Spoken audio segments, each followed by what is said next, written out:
Gentlemen, for yielding. I rise in opposition to the House amendments to H.R. 550. Before I explain why, I need to address what has become an all too frequent occurrence in this esteemed body, the abuse of power by the Democrat majority. We saw it during impeachment, and we're seeing it again now. Today, Democrats are denying basic and essential floor rights to the Republicans as we consider these two flawed Iran measures. Specifically, by considering these measures as amendments to an unrelated gold medal bill. The majority is intentionally using a partisan procedure gimmick to silence dissenting opinions. Even Ro Khanna recently admitted as much.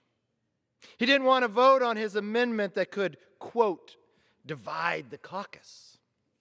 Leader Hoyer did not respond to my letter that I recently sent him.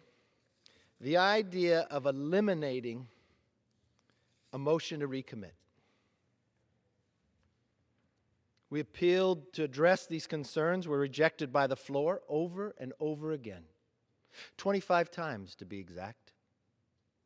And no Republican amendments were ruled in order, including my amendment with Ranking Member Cole that would have allowed the President to use force if there was an imminent threat against the United States or our ally, Israel. Democrats were too afraid to debate that.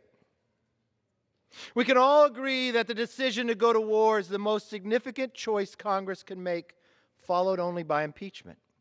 And we can also agree, as Leader Hoyer recently said, that more members from across the ideological spectrum need to have input into the work we do in the House.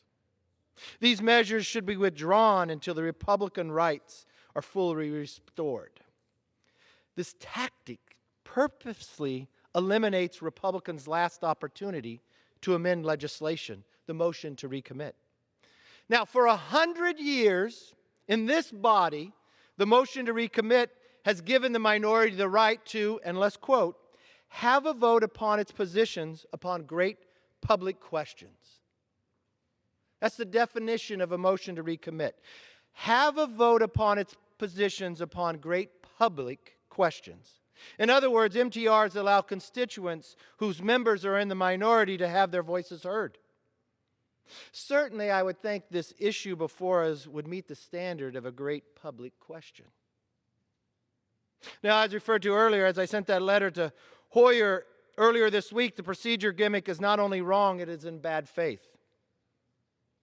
The House has never debated matters of war and peace in such an irregular and restrictive manner. What's more, Speaker Pelosi gave her word that her majority would not govern like this. Just last May, she claimed to, quote, a big respecter of minority rights. You know what's so ironic by all of this? The use of this is very rare throughout the history of this entire body. A body we all respect. What's most depressing is people talk a bigger game than they show their actions. Let me show you a little research on how often this tactic has ever been used. Wasn't used ever on war. Probably the most significant thing we would ever debate on this floor. But we were using a gold medal bill we already voted for, just for a gimmick. In fact, in the 110th Congress, 16 times House bills with the Senate amendment were considered, and there was not one MTR given to the minority. If I have to refresh your memory, in the 110th Congress, Democrats were in the majority. Compared to that, in the Republican-led 109th Congress, which only debated one message one time under a rule like this, you know what the majority Republican-led did then? They provided the minority with an amendment to compensate for the loss of a motion to recommit. Something this majority has failed to do again. There is a difference between our two parties, and there's no bigger example than the tactic used today. If Democrats will not withdraw these amendments, the House should vote them down immediately. This is a terrible time to be considering a repeal of the 2002 AUMF, a key authority to protect ourselves from the Iranian-backed militias in Iraq. The Soleimani strike delivered a clear message to Iran. If you kill a U.S. citizen, you will suffer the consequences. For the first time in years, deterrence has been reestablished. Yet the threat of Iran and Iraq still remains and cannot be ignored. For the last 6 months, Iran has moved more and more military assets into Iraq. That's actually a fact. And though deterrence has changed Tehran's calculus, it has not eliminated the timeless goals. One, to kick the United States out of the region by fraud or force. Turn Iraq into a puppet state. And third, take away the freedom of the Iraqi people just as they stole the freedom from their own people.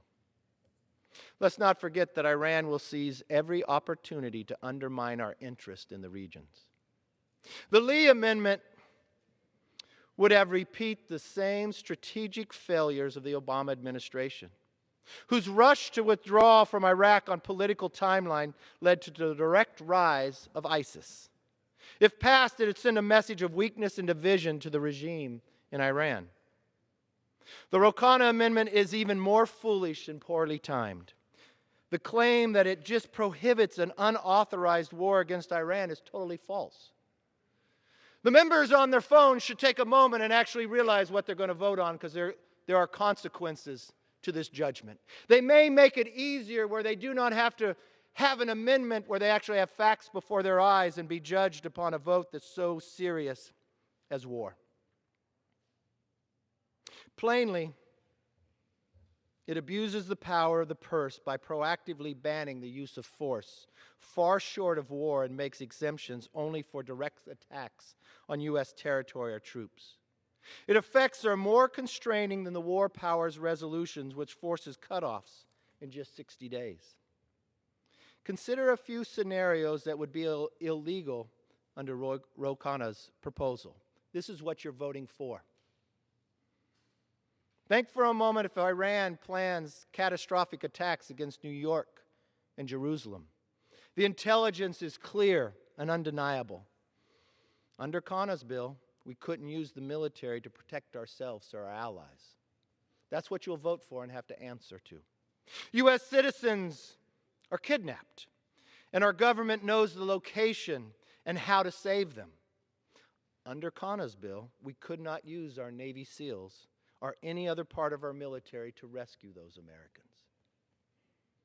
A U.S. merchant ship is in international waters and is being hijacked by the IRGC. Under the Ro Khanna bill, we couldn't come to their rescue. Any way you look at it, these amendments do not make Americans or our allies safer. But this is becoming a recurring bad pattern for House Democrats. It's interesting. The more I listen on the floor, from the other side, Madam Speaker, I hear blame America first instead of protect America first. First, they had to be shamed by the Republicans into passing a resolution this week in support of the Iranian protesters. They rejected a Republican-led resolution just 2 weeks ago that would have given our total support. Now, Democrats refuse to stand for our troops or our allies against our enemies. Madam Speaker, the future of our policy in the Middle East will play a crucial role in determining the security of our citizens and the character of our nation. Iran is watching what we are doing today. Its regime is looking for signs of hesitation and disagreement, just like the denying of standing with those college students who would not walk on an American flag. But Congress would not say a word that week. Its citizens who are protesting in the streets for a free and accountable government are looking for signs of assurance, poise, and support. They did not find that a few weeks ago. And today, they're going to hear a whole different message once again. But they aren't the only ones watching. China and Russia are also closely studying our actions for signs. Our long-term competition with China in particular directly involves Middle East energy resources. which we are still essential for our allies in the Pacific, even though we ourselves are energy independent. Everyone is looking for signs about the future. Will it be a future we can be proud of, or a future that we're going to be ashamed of? Well, the future is never clear, but this much is. If we abandon our commitments now, we will be saying that we lack confidence in our values and resolve in our mission. The world will say, and history will record, that we lost faith in the Americans' cause in the moment that it was needed the most. This is not the America I know and love. This is not the America you know and love. America's better than this. Americans are stronger than this. I see an unbreakable spirit in my fellow Americans, and I know that. Whatever the challenge ahead, together we are up to the task, which is why I'm ashamed of the actions of many of my colleagues today, which divide us instead of uniting us. If you truly believed in your position, debate it. If you truly believe in your position, stick with the 100-year tradition of allowing constituents to have a voice. You denied any ability of one amendment. Of one amendment. You're so sure in your position that yes, when the American is kidnapped, they won't need the Navy SEAL to rescue them. You are so sure in your position that when we know the fact of the attack coming, you are so much smarter that you'll tell Americans who die that we should not have stopped it. You are so sure in your position that you would change a century of history just so you wouldn't have to debate. Madam Speaker, that is not what the founders devised this floor to be about. That the sheer raw power of a majority would be used in a manner to deny a voice because they could not win a vote. Because they wanted to drive a policy that made us weaker. Madam Speaker, the idea that we would blame America first instead of stand with it is not one I could support. Madam Speaker, it's been very clear from the administration, from the intel community, from our men and women in service, this is not what they expect of us.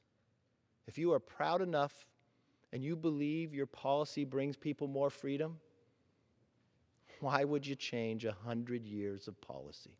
Why would you change just to be able to think you can win in a corrupt manner? Madam Speaker, I hope all those examples I showed never come to fruition, because we could not look at the Americans in the eye and say we had an honest debate, it was played by the rules, and everybody had an opportunity to make sure it was the best resolution passed. No, history will say there was a gold medal bill that everybody voted for, that we gutted and amended it, so we denied people a voice because of sheer raw power of being in the majority, we're willing to break a 100-year tradition. It doesn't matter what our language said or how open we would be. It doesn't matter that we were afraid to be challenged, that our bill is wrong. We think we are so right that we will do anything to make America weaker. I yield back.